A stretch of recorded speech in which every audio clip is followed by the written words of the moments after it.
Hello friends, स्वागत है आप सबका एक और नए वीडियो में। आज के इस वीडियो में हम लोग बात करेंगे हर एक पॉपुलर एंड इम्पॉर्टेंट कैटेगरी के बेस्ट म्यूचुअल फंड कौन कौन से हैं। जो लोग म्यूचुअल फंड में फ्रेश इन्वेस्टमेंट करने वाले हैं उनके लिए ये वीडियो बहुत काम का होने वाला है।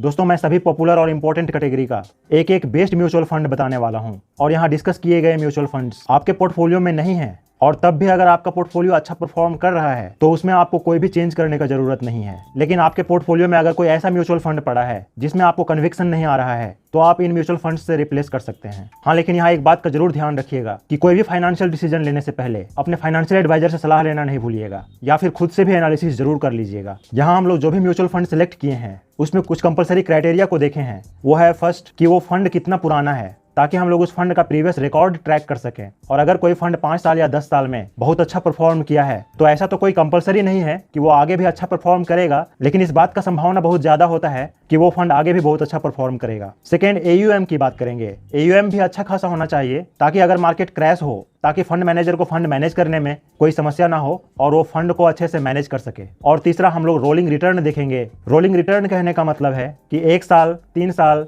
5 साल या 10 साल या उससे ज्यादा में वो फंड कैसा परफॉर्म किया है। यहाँ रोलिंग रिटर्न कहने का मतलब है कि अलग अलग टाइम इंटरवल में वो फंड कैसा परफॉर्म किया है। और फोर्थ नंबर है कि वो अपने बेंचमार्क को बीट कर पाया है कि नहीं। अगर वो लॉन्ग टर्म में अपने बेंचमार्क को बीट कर पाया है तो इसकी प्रोबेबिलिटी बहुत ज्यादा है कि लॉन्ग टर्म में वो आगे भी अच्छा परफॉर्म करेगा। यहाँ बेंचमार्क को एग्जांपल से समझते हैं। जैसे कि हम लोग लार्ज कैप की बात करें तो लार्ज कैप का मतलब होता है टॉप 100 कंपनीज और इसी को लार्ज कैप का बेंचमार्क कहते हैं, क्योंकि यहाँ पर 2 एक्सचेंज हैं, NSE यानी national stock exchange and BSE यानी बॉम्बे स्टॉक एक्सचेंज।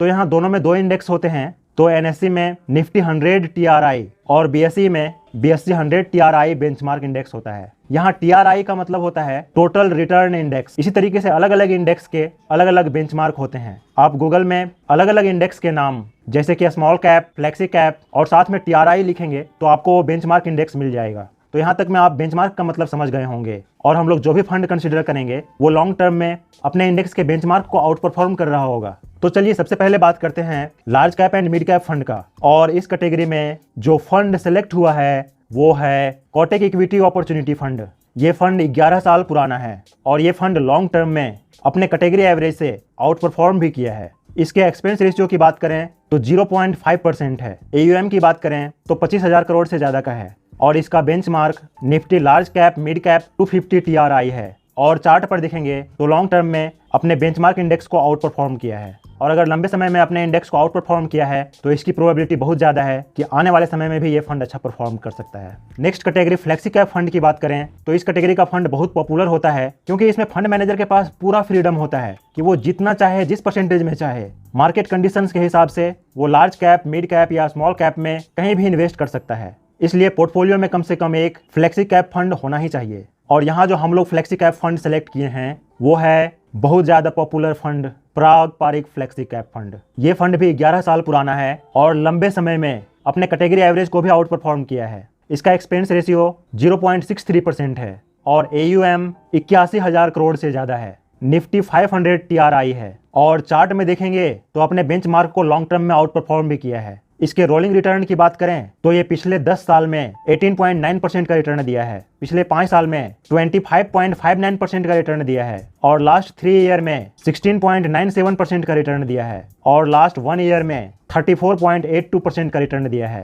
और क्योंकि पिछले 10 साल में 18% से ज़्यादा का रिटर्न दिया है जो कि बहुत अच्छा है। नेक्स्ट कैटेगरी का फंड है मिड कैप फंड। इस फंड का maximum investment 150 mid cap companies में होता है और इस कैटेगरी में चुना गया फंड है Motilal Oswal mid cap fund. ये फंड 10 साल पुराना है और लॉन्ग टर्म में ये भी अपने कैटेगरी एवरेज से बेटर परफॉर्म किया है। इसका एक्सपेंस रेशियो 0.57% है और इसका AUM 20,000 करोड़ से ज्यादा का है और इसका benchmark Nifty mid cap 150 TRI है। लॉन्ग टर्म में चार्ट पर भी देखेंगे तो ये फंड भी अपने बेंचमार्क को आउट परफॉर्म किया है। और इसकी रोलिंग रिटर्न की बात करें तो लास्ट 10 ईयर में 22.20% का रिटर्न दिया है, लास्ट 5 ईयर में 33.46% का रिटर्न दिया है। लास्ट 3 ईयर में 33.57% का रिटर्न दिया है और लास्ट 1 ईयर में 65.04% का रिटर्न दिया है। और क्योंकि लॉन्ग टर्म में 22% से ज्यादा का रिटर्न दिया है, इसलिए इस फंड से भी उम्मीद किया जा सकता है कि आने वाले समय में भी ये फंड अच्छा परफॉर्म करेगा। नेक्स्ट कैटेगरी का फंड है स्मॉल कैप फंड। इसमें स्मॉल कैप कंपनी में इन्वेस्ट करते हैं तो रिस्क ज्यादा होता है, इसलिए अगर अच्छा खासा रिस्क लेने की क्षमता रखते हैं तो ही इस फंड में इन्वेस्ट करना चाहिए। और क्योंकि स्मॉल कैप कैटेगरी बहुत ब्रॉड है और यहाँ सिर्फ एक फंड चुनना बहुत मुश्किल है, इसलिए मैं 2 फंड को सिलेक्ट किया हूँ। पहला फंड है क्वांट स्मॉल कैप फंड और ये भी अपने कैटेगरी एवरेज से बेटर परफॉर्म किया है। इसकी एक्सपेंस रेशियो की बात की जाए तो वो है 0.64% और AUM की बात किया जाए तो वो 26,000 करोड़ से ज़्यादा का है और ये फंड भी 11 साल पुराना है। और इसका benchmark Nifty small cap 250 TRI है और चार्ट में देखेंगे तो ये भी अपने बेंचमार्क को आउट परफॉर्म किया है। इसकी रोलिंग रिटर्न की बात की जाए तो लास्ट 10 ईयर में 21.89% का रिटर्न दिया है। लास्ट 5 ईयर में 47.94% का रिटर्न दिया है। लास्ट 3 ईयर में 27.96% का रिटर्न दिया है और लास्ट 1 ईयर में 51.67% का रिटर्न दिया है। और लॉन्ग टर्म में देखें तो 21% से ज़्यादा का रिटर्न दिया है, जो कि बहुत अच्छा है। और दूसरा स्मॉल कैप फंड की बात करें तो वो है Nippon India small cap fund. ये फंड भी लॉन्ग टर्म में अपने कैटेगरी एवरेज से बेहतर परफॉर्म किया है। इसकी एक्सपेंस रेशियो की बात की जाए तो वो 0.68% है। इसका AUM 61,000 करोड़ से ज़्यादा का है और ये फंड भी 11 साल पुराना है। इसको भी चार्ट पर देखें तो ये भी अपने बेंचमार्क को आउट परफॉर्म किया है। नेक्स्ट कैटेगरी की बात करें तो वो है ELSS fund.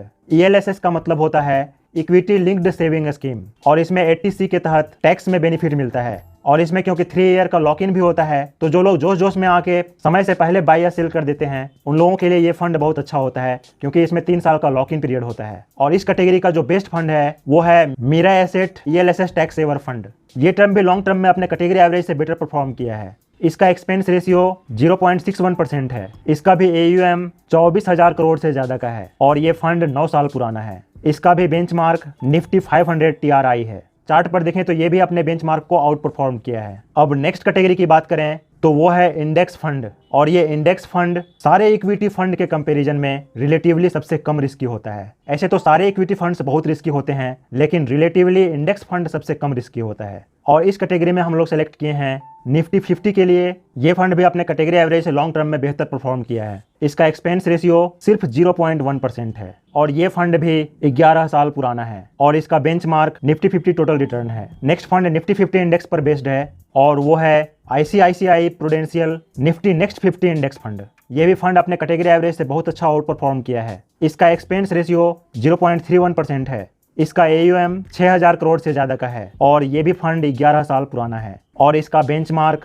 Nifty next 50 TRI है। और नेक्स्ट फंड BSE सेंसेक्स का इंडेक्स फंड है, वो HDFC BSE Sensex index fund है। ये भी अपने कैटेगरी एवरेज से बेहतर परफॉर्म किया है। इसका एक्सपेंस रेशियो 0.2% है और इसका AUM 7,000 करोड़ से ज़्यादा का है और ये भी फंड 11 साल पुराना है और इसका बेंचमार्क BSE सेंसेक्स TRI है। अभी तक मैं जितने भी फंड्स का बात किया हूँ वो सब के सब डायरेक्ट ग्रोथ फंड हैं और हम लोगों को म्यूचुअल फंड खरीदते समय इस बात का जरूर ध्यान रखना चाहिए कि वो फंड डायरेक्ट फंड हो, क्योंकि इसमें रेगुलर फंड के कंपैरिजन में एक्सपेंस रेशियो बहुत कम लगता है। और फंड को ग्रोथ फंड होना चाहिए क्योंकि डिविडेंड का पैसा री इन्वेस्ट होते रहता है। आई होप कि ये वीडियो देखने के बाद आप लोगों को बहुत कुछ सीखने को मिला होगा, लेकिन अपना कोई भी फाइनेंशियल डिसीजन लेने से पहले अपने फाइनेंशियल एडवाइजर से सलाह लेना मत भूलिएगा या फिर खुद से एनालिसिस जरूर कर लीजिएगा। वीडियो से कुछ सीखने को मिला है, आपके लाइफ में कुछ वैल्यू ऐड हुआ है तो प्लीज चैनल को शेयर, सब्सक्राइब एंड लाइक जरूर कीजिएगा ताकि आपको हमारा फाइनेंशियल रिलेटेड वीडियो रेगुलर मिलता रहे। और अगर आपको कुछ पूछना हो या कुछ फीडबैक हो तो कमेंट करके जरूर बताइएगा। मिलते हैं अगले वीडियो में। धन्यवाद।